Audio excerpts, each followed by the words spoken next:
রেললাইনের পাশ থেকে উদ্ধার নেশা জাতীয় কফ সিরাপ ভর্তি ব্যাগ।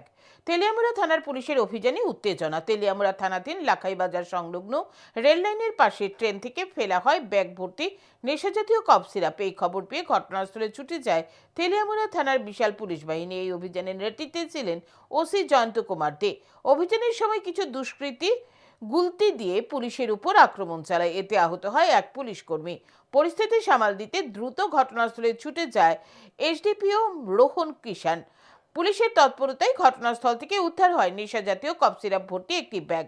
এই ঘটনার পরিপ্রেক্ষিতে তেলিয়ামুড়া থেকে বড়মুড়া হয়ে আগরতলা যাওয়ার রেল লাইনের পাশে জোর তল্লাশি চালানো হয়। এক পুলিশ অফিসার জানান, গোপন সংবাদের ভিত্তিতে লাখাই বাজার এলাকায় নেশা বিরোধী অভিযান চালাতে গেলে কিছু দুষ্কৃতী গুলতি দিয়ে পুলিশের উপর আক্রমণ চালায়, এতে এক পুলিশ কর্মী আহত হয়। উদ্ধার হয় নেশা জাতীয় কফ সিরাপ ভর্তি একটি ব্যাগ।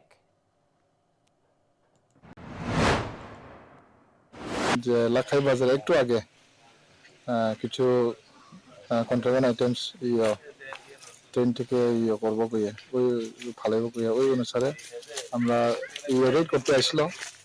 অ্যাকর্ডিংলি একটা ব্যাগ আমরা চেস করি পাই। আর এরপরে আমরা স্টাফ একজন ইনজুর্ড হয়। তারা কিছু দুষ্কৃতীরা গুলটি দিয়া মারিয়া একজনের কানের মধ্যে একটু লাগে। যাই হোক, তবে আমরা একটা ব্যাগের কন্ট্রাব্যান্ড আইটেম রিকভার করতে পারছি।